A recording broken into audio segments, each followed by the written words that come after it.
he's really going to set the scene of what's going on here in Europe, in European regional aviation and tourism. So without further ado, I'd like to invite Olivier to the stage, the co-founder and CEO of ForwardKeys, based here in Valencia.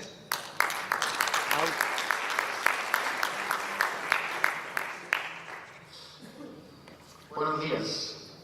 Bonjour. Hello.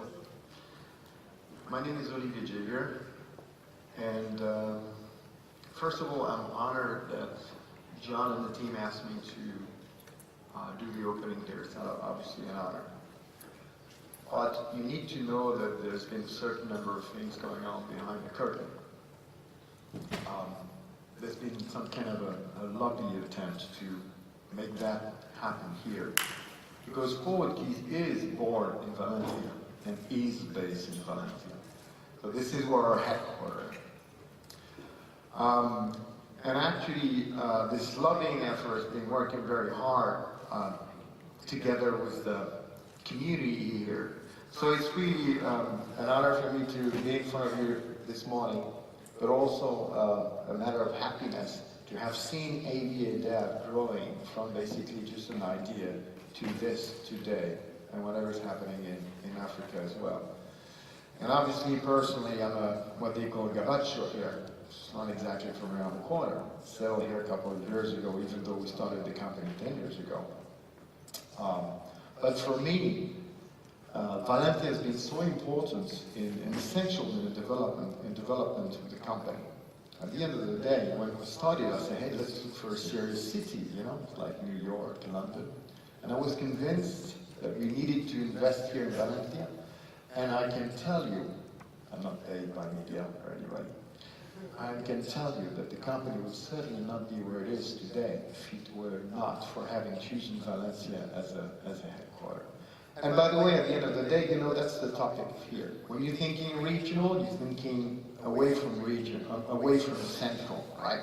And this is the choice was made. So for me, this is a family event, bringing Valencia, Comunidad Valenciana, AviaDev, and ForwardKeys being a witness, but a happy witness. So because we do data at ForwardKeys and we try to monitor traveler trends, obviously you have to hear me to talk about data. But allow me to stick on this, connect the dots of the happiness factor. Isn't it cool to work for an industry which growth is faster than GDP in Europe or in the world? Isn't it cool to belong to an industry who's actually contributing, seriously contributing to the wealth of our respective countries and region? And isn't it cool to belong to the regional component of it, which also is contributing faster than the actual GDP growth? And at the end of the day, it all starts with people. Regional is the theme, obviously. But I remember when I was at school, that was a long time ago, they were always telling us that people were leaving the campaigns and leaving the regions to go to the capitals, right? At least we French were told there was nobody left in our regions, you know, that was a fact of life. But obviously many, many years later, and so young anymore, you could see the millennials that are changing those trends. They value quality of life, right? And they want to find a better balance than possibly ours, I mean, baby boomer or early baby boomers and post-baby boomers have ambition in life. So it's incredible the number of guys here that I meet in Valencia who actually work in London or in Frankfurt or in Paris. I actually met some guys working for a startup in Silicon Valley. The dematerialization of the way we work today is allowing for crazy stuff. So you can say, well, you know, okay, those guys come to work here, but, you know, I'm a commodity to that. But not a commodity, we're essential. We have become an inherent part. When I started working in the travel industry in 90-something, you know, the travel industry was like a nice little thing on the side for business people to travel business class around the world and for the wealthy to fly. But that's become inherent to the lifestyle of people nowadays. And that is why the regional component is so essential nowadays to this overall equation. So I need to tell you some data. So, you know, when I started looking at this regional thing, I talked to the analysts and I said, guys, can you put something together? And they look for a definition. So you have a definition for ACI saying, you know, a regional airport, an airport that essentially does point-to-point and essentially does short haul. So they came back to me and said, well, can you be more specific with this essentially thing? It doesn't fly with analysts. There's no real definition. So what we do is try to put some metrics together, which give you you know, some trends that are going on that we can discuss or use as a base. We've seen this year that that's a year-over-year basically for air capacity, for intra-European international seat capacity. And we see that Central and Eastern Europe has been growing close to 13%, South of Europe close to 9%, a bit slower in Northern Europe, Western Europe being, you know, developing quite healthily as well. And when you dig down and pick some airports which have above 200K scale seats, you can see the spread. You can see that Denmark is doing pretty good up there. You can also see in Central Europe, I mean, the reason why this is happening is obviously different. It can be just an airline getting into a small airport and doubling the size of the airport. It can be the growth of one specific, Southend, for example, a London-based airport that's basically, you know, become more and more useful in the bigger equation. Or it can also be, you know, obviously the natural growth of Central and Eastern Europe destinations from a visitor and tourism standpoint, largely fueled by the World Cup that created more demand. That's the case for Ukraine. I mean, Ukraine was down last year, but still. It can be in South of Europe the revival of some of those destinations, such as Turkey, and also the growth of Greece here. And it can be very good news for Bordeaux, for our friends in Bordeaux here, 24%, and Memmingen and Dresden in Germany. But when you look into detail in this data, what I thought it was interesting, what we did was we removed basically everything that was related to the 10 biggest airports, which obviously are predominantly hubs, right? So it was about extract the hub component as much as we could. And we can see that Europe is growing, intra-European is going up by 6%, when long haul is going by 9.1%. But when you see the contribution of the rest of the European airports, it's above the rest of the gang, if you will, and much above when it comes to the international, which I think is an interesting component, and this interesting component still ties to regional in the sense that, again, even if there was a Valencia to New York, you could argue there's something regional in it because it's not a hub-to-hub component. And when you look at this, you know, it's more and more people trying to crack the nut of long-haul, low-cost, and that is something that is actually growing. It looks pretty linear right now, and I think we all know that it's going to be rockier than it looks like right now. But it's an interesting component to our equation. You do know that new generations of aircraft are coming to the market with very different metrics than the previous generation. They will allow for longer distances, for smaller capacity, while making this experience positive from a business perspective. And that will, you know, most possibly change some trends here. If you talk about the challenges that we're all going to be running into in the future, you cannot discard the infrastructure components.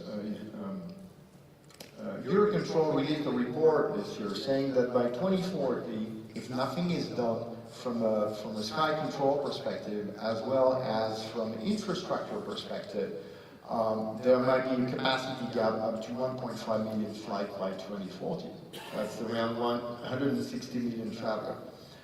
That's a problem. That's a problem because obviously, I mean, prices might go high, okay, that's cool, but this demand is there, it might not be satisfied. Because I travel a lot, you know, I just come back from Dubai, and it took us in the UK 30 years to decide to build one more runway, when 30 years ago Dubai hardly existed, and they're now building an airport which would cater to 240 million passengers with capacity for above 300 million. I don't think people in Beijing had any idea 30 years ago that they would build an airport with 8 runways plus 1 for the military. Right? So I think there is something here that we're comfortably nested in our European comfort, and sometimes we should challenge it a little bit ourselves, specifically in this aspect of things. Over-tourism is a quite important one. It's an opportunity and it's a challenge. I remember talking to low-cost carriers 3 years ago, that's 3 or 4 years ago, and they were telling me, oh, you know, it's funny, sometimes we have like this great pickup for our flights, but then 2 weeks before takeoff, it stalls, there's no booking anymore. And obviously they found out that it ties to accommodation. You're not going to spend 50 or 100K in a flight from, I don't know, London to Barcelona, if you know that you're going to have to spend 200K for your accommodation over there. It's not going to work. So obviously, that was 4 years ago, Airbnb came in that picture and kind of solved it, right? But Airbnb is a double-edged sword. Yes, it allows you to unleash the capacity in terms of accommodation, and therefore, you know, the flights, I mean, the travelers are kind of welcome, and that would not have been sold if it were not for Airbnb. But from a political standpoint, the people that are in charge for these regions, it's becoming a problem because they lost control over the inventory. There was a time, you know, you could agree, you could know that you have 10,000 rooms or 20,000 beds available in your region, and you had a plan to build an additional 3,000 over the next 10 years. And in doing this, you had control over the volume of people that could be visiting your city. But this control is lost because the inventory of Airbnb is not under control. You might have for Valencia 1,000 beds available today, but maybe that next Monday you're going to have 5,000. So the control is lost, and it's a double-edged sword, which might have negative effect if we don't pay attention to this. And actually it ties to segmentation, and it ties to seasonality. You know, can Barcelona get many more tourists in Barcelona downtown during the peak season in the summer? Is going to be very difficult. So what are we going to do about it? You know, are we going to apply revenue management practices to Sagrada Familia? Are you going to be expected to pay your beer $5 in August and $2 in February? But the seasonality is becoming a big problem, because there's lots of plans that try to send tourists outside of the city and visit new points of interest, which are interesting. But it's a component of this equation. The segmentation is another component of the equation. Who needs to come? You know, and I use the Dubrovnik here obviously because there's been some discussion about the value behind cruise. You know, the travelers to cruise that gets to the destination and have a full board waiting for them aboard. So their willingness to spend at destination is completely questionable. And I think more and more we look at this destination, we work with a lot of destinations in Spain, obviously. The more we see that trying to find a way to target the right travelers will become an essential component of the joint approach, if you will, of the industry, specifically between, you know, tourism boards, airports, and airlines, or in general. Our customers, so we talk to them on a regular basis, and you cannot get stuck between, you know, traveler comes through my gates, yeah, but they come to visit me, yeah, but they're not flying my aircraft, they're not going to get right. So that's all interesting, but I think each of these businesses have needs and abilities, and those needs and abilities need to be discussed and combined to maximize the time. Otherwise, you know, from a capacity standpoint, from a perception standpoint, from the general public, there might be some moments that will become harder. And I also, you know, we do data, so we're not going to have a presentation from that slide of data. I also believe, it's my job to believe this, but that the more it goes, the more data gets better at helping you to make decisions, and I'm fairly confident that all these new opportunities, specifically when it comes to a regional component, will be deciphered and identified and backed by data. Here's basically a tool that we use using meta search data to try to gauge people's willingness to what they're looking for, if you will, even there's no rules. So these are some of the tools we do. And I do believe that those tools, a new generation of tools, going to make this business easier, at least easier to take a risk, easier to be creative, easier to find the right equation, and allow to fail less. I would like to leave you with this. I hope that I've introduced some of the topics that will open some minds and interest, and I again would like to join my predecessor to welcome you in Valencia. I'm very happy to have you home. Thank you.